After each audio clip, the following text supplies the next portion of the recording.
Ashama harka fuunee dhaggeeffattootaa fi daawwattoota Oromiyaa Miidiyaa Neetwoork kun marii addaa ayyaana Irreechaa bara 2021 ilaalchisuun as Oromiyaa Miidiyaa Neetwoork irraa isin bira gahuudha. Ayyaanni Irreechaa kabajamuudhaaf guyyoota muraasatu hafe battala guyyoonni muraasni hafanii jiran kanatti gidduu lixiinsa mootummaa ilaallatee qabxiileen garagaraa odeeffannoowwan garagaraa ba'aa jiru. Namoota hedduus mormisiisaas mariisisaas jiru.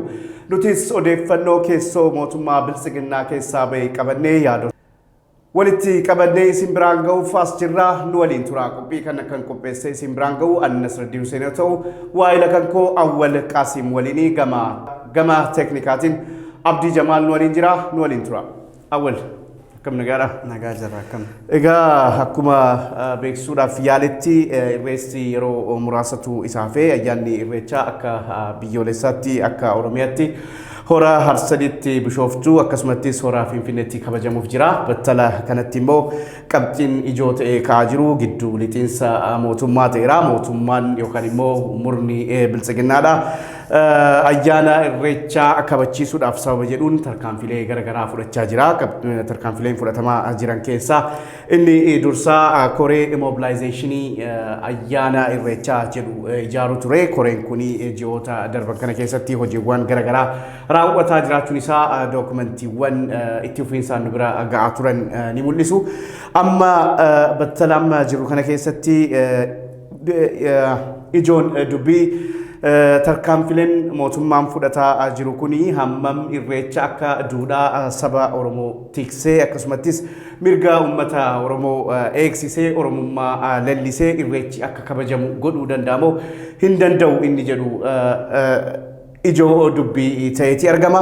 Mee akkamitti ilaalte? Maaltu jedhamaara? Wantoota of biraa qabdu nuun jedhiitii gara marii kennaa seenna. Ayyan toleen Asraddiin egaa waa'ee ayyaana Irreechaa hedduu jedhamaa tureera. Uummata Oromootiif ammoo waa'ee Irreechaa kana irra deebi'anii himuun barbaachisu waan isaa hedduu natti mul'atu. Wanti odeeffannoon yeroon isaa amma irratti xiyyeeffatee ija namoota hedduus hawwatee gidduu lixiinsa mootummaa biltsiginnaa yookiin gidduu lixiinsa mootummaa biyya bulchaa jira jedhuuti. Isa gama kanaan wantoonni mul'ataa jiran kanaan dura wanti miira namoota hawwatee xiyyeeffannoo guddaan kennamee fi ilaalamaa jiru akkasumas namoonni hedduun yaada irratti kaasaa kan jiranu gidduu lixiinsa mootummaan biltsiginnaa kabaja ayyaana Irreechaa kana miira isaa jijjiiruudhaaf yookiin qabiyyee isaa duraan itti beekamu sana jijjiiruudhaaf adeemsa inni itti adeemaa jiru sanatu gaafii hedduu kaasisaara. Kanaan dura akkuma yaadannu hunduu yaadannu abbootiin gadaa walgahii magaalaa Adaamaatti ta'an irratti irreechi lakkoofsa namootaatiin akka hin daangeffamnee fi akka Oromoon bahee itti kabajuu barbaadu sanatti akka gaggeeffamuudha kan himamaa ture. Sanaan wal qabatee mootu haaluma guyyaan Irreechaa akkuma ati sila kaaste as dhiyaataa deemuun mootu odeeffannoon keessoo biltsiginnaatii odeeffannoon ragaan harka keenyas galee akka ibsutti torbaanota lamaan darban kana keessa karoora hedduun shirri hedduun akka hojjetamaa jirudha. Sanneen keessaa inni tokko ayyaana kana miira isaa yookiin mariin adda addaa koreen magaalaa Finfinnee akkasumas naannoo Oromiyaatti bulchiinsa magaalaa naannoo Oromiyaatti akkasumas godinootaa fi hanga gandaatti caasaan diriirfamee mariin adda addaa gaggeeffamaa akka turee fi ammas akkuma bara dabree sana namoonni bakka bu'anii irreecha kanatti hirmaatan mootummaadhaan akka filamaa jiran odeeffannoon agarsiisu bahaa jira. Kuni ammootu gaa miira Oromoon ayyaana kanatti kabajachuudhaaf barbaadu sanaan kan wal simuun fakkaatu. Gama ganaan qabxiileen hedduun tarii gama odeeffannoo akka keenya galee irraa kaasaa dubbannus jiru gaa. Egaa kabaja ayyaana Irreechaa ilaallatee irreechi akka Oromiyaatti akka Oromootti yoo kabajamu akka mallattoo eenyummaa Oromoo akka qabeenya Oromoo akkasumattis dhiheenya kanatti akka madda humna siyaasaa Oromoo tokkotti ilaalama. Yeroo ammaa kana keessa garuu gidduu lixiinsi mootummaan keessattuu immoo wantoota waltajjii Irreechaa irratti godhaman ilaallatee tarkaanfiiwwan fudhataa jiru. Tarkaanfii yaachisaadha jedhu namoonni yaada kaasan keessattuu tarkaanfilee fudhataman keessaa kaasuudhaaf fakkeenyaaf irreecha irratti keessummeessitoonni yookaan immoo dhimma irreechaa namoonni abboomuudhaan hoogganan yookaan immoo irreecha akka taasifamu godhaa jiran qaamota mootummaa ta'uu isaaniiti. By the way, maybe dhimma kana ilaallatee dookumentiin nuti keessoo biltsiginnaadha arganne karoora marii ayyaana irreechaa bara 2014 jedhudha. Dookumentii kanarratti ilaalletti karoora marii ayyaana irreechaa bara 2014 jedhameeti kan qophaa'e. Dookumentii kun koree mobilaayizeeshinii ayyaana irreechaa ijaaraa. Koree mobilaayizeeshinii ayyaana irreechaa immoo marii irreechaa fi nagaa jedhuun akka nageenya jedhuun akka biyyattiitti akka oromiyaatti aanota zoonilee akkasumas araddaa fi qabalee garagaraatti kan adeemsifamaa turedha. Adeemsa kana keessatti rakkinni jiru maali? Tokkoffaa sochiin yookaan immoo giddu lixinsi mootummaan kabaja ayyaana irreechaa keessatti godhuu qabu hammam ta'uu qaba gaafiin jedhu ka'aa ture. Keessattuu immoo irreechi akka qabeenya uummata oromootitti giddu lixinsi gama mootummaatiin godhamu. Irreechi kun akka instituushinii yookaan immoo akka dhaabbata uummata oromootitti akka ijaarsa mataasaa qabu tokkotti giddu lixinsi mootummaan godhuu qabu hammamii dhimmi jedhu kana duras yaaddoleen garaagaraa irratti ka'aa turani. Akka seera addunyaatitti yookaan immoo akka seera biyyattii san keessattis kun akka qaama mirga ilma namaa tokkotti yookaan ilaalamu ta'ee shoorri mootummaa ayyaana sabaa yookaan immoo ayyaana uummataa akkasumas ayyaana amantiidhaa kabachiisuu keessatti qabaatu inni duraa giddu lixeensarraa of eegudha. Isa keessatti ayyaanichi akka uummanni bilisummaadhaan akka ayyaanichi barbaadutti akka safuu fi aadaan barbaadutti akka hin kabajne yoo goote ati mirga nama sanii akka sarbitii tokkotti ilaalama. Mootummaan sadarkaa kanatti koree ijaaree naannoo fi naannootti qe'ee fi qe'eetti deemee namoota walitti qabee adeemuun isaa ajandaa isa duraa ture jechuudha. Mootummaan sadarkaa sanitti socho'uu maaliif barbaachise yookaan immoo bilisiginnaan sadarkaa sanitti socho'uu maaliif barbaade inni jedhu dhimma jalqabaa ture. Dhimmi inni lammaffaa immoo erga gidduu lixame immoo maaltu ta'e? Irreechi akka nuti hundi beeknutti ijaarsa mataasaa qaba. Qaama sirna gadaa. Qaama sirna gadaati. Sirna gadaa keessa abbaa gadaatu jira, abbaa duulaatu jira, achiin haadha siiqqeetu jira. Akkasumatti immoo qaamolee yookaan immoo instituushinii san keessatti dirqamoota garaagaraa qabantu jiru. Kanaan wal qabatee wantoota sila abbaan gadaa yookaan immoo ijaarsi irreechaa keessa jiru raawwachuu qabu haala itti mootummaan raawwataa jirutu jira. Kuni gaafii ta'ee jira. Ammas haala itti dhufee jirutu jira. Torega akkuma ati jette odeeffannoon keessoo bilisiginnaatii nu qaqqabes akka ibsutti mootummaan ayyaanni kun dhiyaachuu isaarraa kaasee keessotti iccitiidhaan sagantaalee adda addaa akka kurfeessee akkasitti itti adeemaa ture. Mariin sadarkaa adda addaatti sadarkaa bulchiinsa adda addaatti gaggeeffamaa akka ture odeeffannichi kun akeeka. Wanti nama ajaa'ibu yeroo mariin kun gaggeeffamu dhimmi kun dhimmi aadaa Oromooti. Dhimma mallattoo Oromooti, dhimma eenyummaa Oromooti. Irreechaa fi wanti dhimmi aadaa fi eenyummaadhaan wal qabate kun ammootu abbaa dhimmaa sana ilaallata. Keessattuu abbootiin gadaa akka caasaa Oromoo tokko keessatti hooggansa irratti olaantummaadhaan argamanitti dhimmi kun kallattiidhaan isaan kan hirmaachisuu qabu ture jedhamee yaadama. Haala nama dinqisiisuun ammootu koreen fi iddoon haalli qaamonni marii kana keessatti hirmaatan ittiin filaman abbootiin gadaa of keessaa qabu. Koree mobilaayizeeshinii ayyaana irreechaa jedhee koree mobilaayizeeshinii kabaja ayyaana irreechaa jedhamee dookumentiin yookiin unkii gama bilisiginnaa irraa bahee nu qaqqabe kun akka ibsutti marii hanga ammaatti akka kabaja ayyaana irreechaa kana maal fakkaatu qaba, tartiiba kamiin, adeemsa kamiin, haala kamiin kabajamuu qaba jedhu irratti abbootiin gadaa hirmaannaa hin qabanu. Haadholiin siinqee akkasumas foollee fi abbootiin duulaa akkasumas caasaa sana keessa qaamonni jiran kan xiyyeeffannoon ittiin kennamiin akka gaa'onki kun agarsiisutti koree mobilaayizeeshinii miseensa maree jedhamee qaamonni kaa'aman maal akka fakkaatan tarii akkuma iskiriinii irrattis mul'atu. Itti gaafatamaan paartii badhaadhina Oromiyaa walitti qabaadha. Itti gaafatamaan damee siyaasaa Finfinnee itti aanaa walitti qabaa koree kanaati. Itti gaafatamaan damee siyaasaa Oromiyaa miseensa, itti gaafatamaan damee ijaarsa Oromiyaas miseensa, itti gaafatamaan damee ijaarsa Finfinnee kan Finfinneetiif kan Oromiyaa jiru sana walitti qurcuudhaaf jedhamee kan karoorfame innis akka miseensa tokkotti. Hoogganaa Biiroo Aadaa fi Turizimii Oromiyaa akka miseensaatti hoogganaan Biiroo Aadaa fi Turizimii Finfinnee jedhamee wanti kaa'amee jira. Isaan kun hundi akka koreetti kan qindeeffamani. Kanaafuu ayyaanichi guutumaan guututti to'annoo bilchiginnaa mootummaa bilchiginnaa to'annoo paartii siyaasaa tokko jalatti galeera jechuudha. Kun immoo hedduu kan nama yaachisudha. Kana qofaa miti amma inni nagaa baatii tokko keessatti foollee fi qeerroon keessaa dhibamee abbaan gadaa fi abbaan duulaa keessaa dhiibamee haati siiqee keessaa dhiibamtee haala itti bilchiginnaan abboomatee deemaa jirutu jira. Amma immoo erga ayyaanichi guyyaa 3 fi 4 gidduutti galee kanatti wanti dhagahamaa jiru ayyaanicha ayyaana biyyoolessaa goonaa ajandaan jedhu kaara. Ayyaanni irreechaa ayyaana addunyaa ta'eera. As a matter of fact maali? Irreechi akka qaama sirna gadaa tokkotti UNESCOodhaan galmaa'ee qabeenya addunyaa ta'eera. Kophattis galmaa'uuf adeemsa keessa jira. Garuu immoo ayyaanicha kana ayyaana addunyaa godhee gaafa UNESCOon akka qabeenya gadaa sirna gadaa keessatti jirutti galmeessutti sababni isaan fudhatanii jijjiirama oromummaa inni qabu san irratti hojjechuun hin turre. Akkuma qabeenya Oromoo tokkotti akkuma falaasafama Oromoo tokkottidha kan akka qabeenya addunyaatti fudhatame. Haalli itti kabajamus, haalli itti tikfamus originality yookaan immoo uumama isaasan eeggatee deemuudha danda'uudha qaba. Haa ta'u malee amma sababa ayyaana biyyaalessaa goona jedhuun haalli itti ayyaanichi kabajamu keessattuu immoo waltajjiin ayyaana irreechaadha. Qaamota garaagaraatiin dhuunfatamee sabaaf sablammoonni ni hirmaatan sababa jedhuun qaamoleen tikaa mootummaa tahan akkasumattis ajandaa garagaraatiif gamaaf gamanaa walitti sooraman akka iddoo waltajjichaatti keessummeessota ta'anii hojjetanis himamaati jira.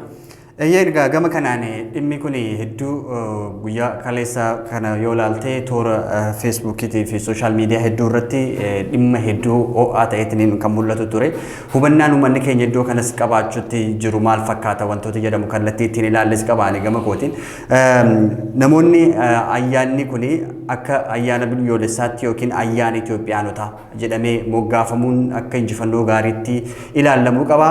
Ayyaanni kun ayyaana guddaa ta'uu saarraa Itoophiyaa bira darbee gaanfa Afrikaa bira darbee idil addunyaatti beekamtii horachuu qaba jedhanii namoonni yaada sanaan adeemsa mootummaan yookiin bilchiginnaan ayyaanni kun ayyaana Itoophiyummaan ittiin ibsamu jedhamee kaasan kana kallattiin ittiin deeggaru jira ittiin deeggaranu jira sunis kallattiin isaan ittiin hubatan Itoophiyummaa kallattii adeemsi jedhu yookiin jechi jedhu kuni kallattii isaan itti hubatanitti geographical setup Itoophiyaan dachii daangaa Itoophiyaa lafa jedhamee sararame kana bira darbee gara gaanfa Afrikaa akkasumas Afrikaa guutuu to'atee achiin sana booda idil addunyaa kana to'achuu ni danda'a kan miira jedhuun namoonni adeemsi kuni shira guddaa qaba.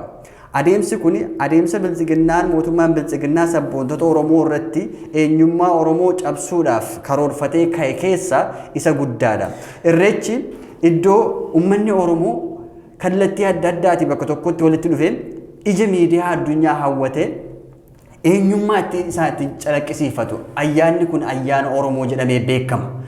Ayyaana Oromoo jedhamee beekame maqaa moggaasuun maaliif barbaachiseedha namoonni kan kaasaa jiran yaadumaati kaafte kana irratti maal jechaaru ayyaana Oromooti akka ayyaana Oromootitti galmaa'ee qabeenya addunyaa qabeenya Itoophiyaa qabeenya Afrikaas ta'uu danda'a akkasittis beekamuudha qaba akkasittisidha kan akka qaama akka qabeenya gadaatittis kan galmaa'ee jiru amma inni ayyaana Itoophiyaa jedhamee ayyaana addunyaa godhuuf deemnaa jedhamu yoo ayyaana Oromoo ta'e ayyaana addunyaa ta'uu hin danda'u gaafiin jedhus ka'aa jira. Eeyyega yaadni wal falmisiisaan gama dhimma Itoophiyummaa jedhu kun gaafa ka'u yaaduchumti mataan isaatu hanga mangata wal falmisiisaa ta'e beekamaadha.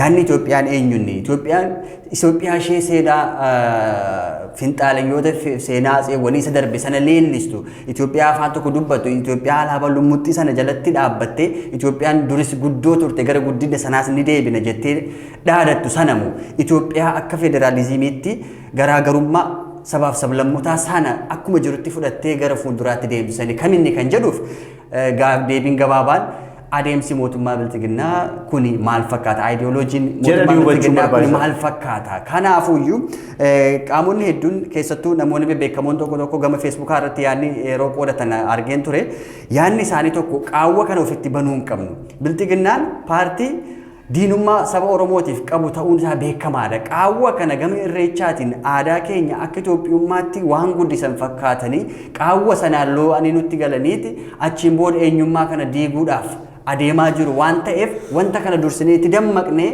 wanta kana eeggachuudha qabna. Gara fuulduraatti bilchiginnaan maal yaada? Maqaan ayyaanni irreechaa kuni akka Thanksgiving sabaaf sablammiin kamiyyuu iddoo sanatti argameetiniin ayyaana Itoophiyaa ta'e tokkotti kabajamuudhaaf haalli ittiin adeemamaa jiru yookiin karoorfatamee jiru jira.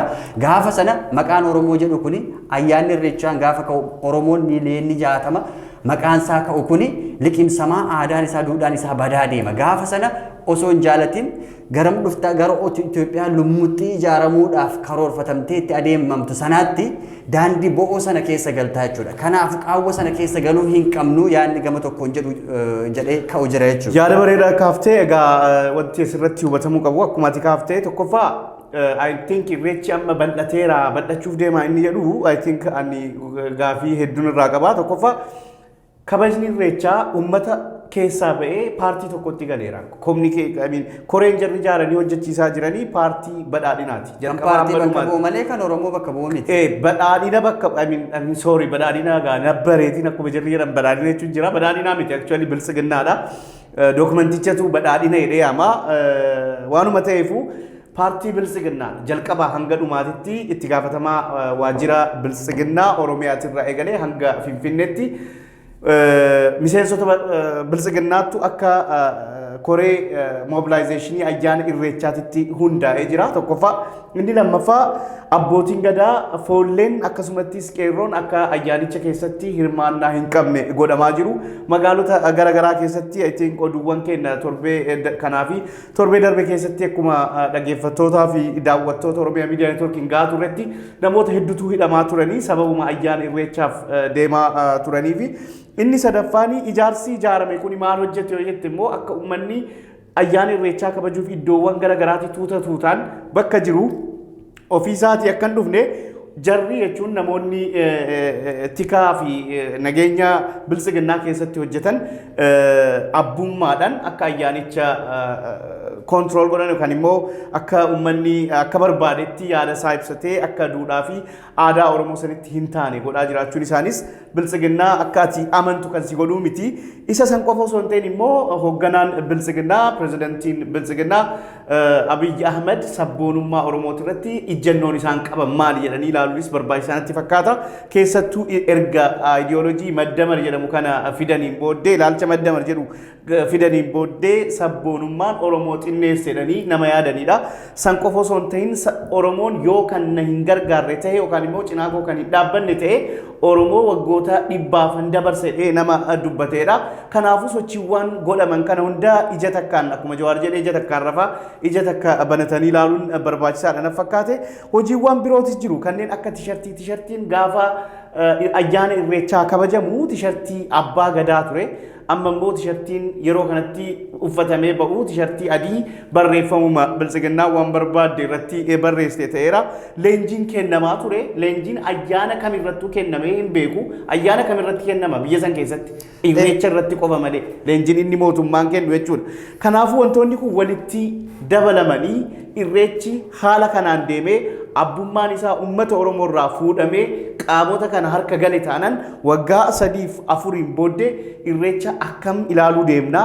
Irreechi Oromoo tahee Oromummaan isaa eeggamee qaama Oromoo taheen hoogganamee akkasumatti bareedee ayyaana addunyaa ayyaana Afrikaa akkasumas ayyaana Itoophiyaa ta'uu waan danda'uuf qaamonni biraa dhufanii ayyaana Itoophiyaa isinii goone jechuun sirrii natti hin fakkaatu. Waan tokkoon jedhee xumuruu barbaada. Keessattuu shoora mootummaa ilaallatee mootummaan aadaa amantii duudhaa saba tokko yookaan immoo uummata tokko kabachiisuu keessatti shoorri qabaatu lama. Inni tokko akkuma reefu kaasuuf yaaletti giddu lixiinsa seeraan alaa gochuu diduudha. Giddu lixiinsa seeraan alaa jechuun aadaan kun irreechi instituutioniidha. Guyyaa kabajaa qofaa miti haala ittiin kabajamu qaba. Qaamolee keessatti hirmaatan qaba. Qaamoleen sun immoo akka isaan of danda'anii ayyaana san kabajan kabachiisan isaaniif dhiifamuudha qaba malee mootummaan gidduu seenee laaquun gidduu seenee karaa kana deemaa karaa kana ba'aa jechuun sirrii miti. Kanaafuu mootummaan wanti dura godhuu qabu maali to refrain yookaan immoo waan sanirraa of ittisuudha.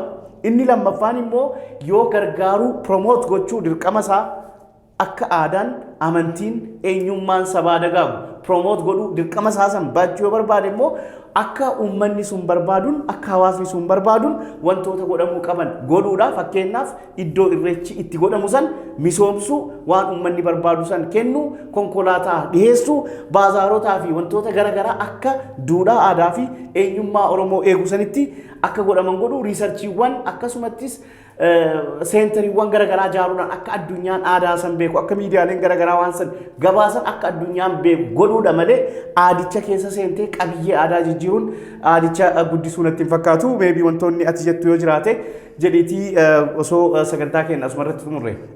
Sanaan dura ati gama keetii goolabdee turte xiqqoona dura ariifatte natti fakkaate. Wanta kana shira kana dursanii itti dammaquun wanti beekamuu qabu namni Oromoo uummanni Oromoo bal'aan yeroo yaadni mormii hedduun yeroo ka'u argaa turre waan ta'eef qaamni kamiyyuu beekaas haa ta'u namni sadarkaan beekumsaa isaa garaagarummaa qaba. Akkuma sadarkaa dandeettii waa itti hubachuu tokko qaba. Kanaafuu hamma ta'etti yaadaan walirratti duuluu wal qeequu waanuma jiru ta'ee wal mormuun waanuma jiru ta'ee yaada walii sana hubatanii hunduu eenyummaan keenya kun cabuun qabu qaawwan taane bannee qaawwa sanaan booda waraabessi nutti seenee nu nyaachuun qabu yaada jedhu waan dhiyeessaa jiraniif gama hundaanii wal hubannaadhaan miira tokkoon eenyummaa keenya kabachiisifachuu irratti deemuu qabnaa wanti jedhu jira. Inni lammaffaan immootu shira biltsiginnaatiin wal qabatee manneen maxxansaa hedduu doorsifnee manneen maxxansaa akkasumas manneen uffata aadaa adda addaa oomishan doorsisni adda addaa irra qaqqabaa akka jiru dubbatamaa ture. Kunis akkuma jirutti mootummaan yookiin biltsiginnaan ayyaana kan hangam gufuutti ta'uudhaaf akka carraaqaa jiru waan agarsiisudha. Gama biraatiin ammootu maxxansa wanta ati kaafte jira. Tiishartiidhaan eenyummaa Oromoo hin calaqqisiisne yookiin alaabaan abbaa gadaati kan Oromoon fayyadamu alaabaan OPDO haalli ta'e itti mul'atu tokko jira. Akkasumas kaartaaleen Oromiyaa agarsiisu gara Walloo kun irratti mul'anne haalli itti gurguramaa jiru jira. Keessattuu guyyaa ayyaanaa uummanni keenya baadiyyaa fi kallattii adda addaatiin gara magaalaatti yeroo dhufutti wantoonni kunneen babbareedoodha aadaa waan calaqqisiisan fakkaatanii kanaan uummanni hawwatameetumaan wantoota eenyummaa isaan agarsiisne sana bitatee shira mootummaan deemuuf sana piroomooshinii yookiin beeksisa tokko akka hojjennu of eeggannoo gochuu barbaachisaadha yaada jedhu kaasuu barbaadeeti. Galatoomi gaawwan dhaggeeffattootaa fi hordoftoota Oromiyaa Miidiyaa Neetwoork qophiin gabaabaan dhimma irreechaa irratti qopheessine asuma irratti xumurraa irreechaa nagaa fi bilisummaa isiniif haa ta'u jechaa qophii kana kan qopheesse isiniif dhiyeesse Annas Raddiuseenii fi Waa'ila Kiyyaa Awwal Qaasimi gama editingii fi teeknikaatiin kan waliin ture Abdii Jamaalii ayyaana gaarii.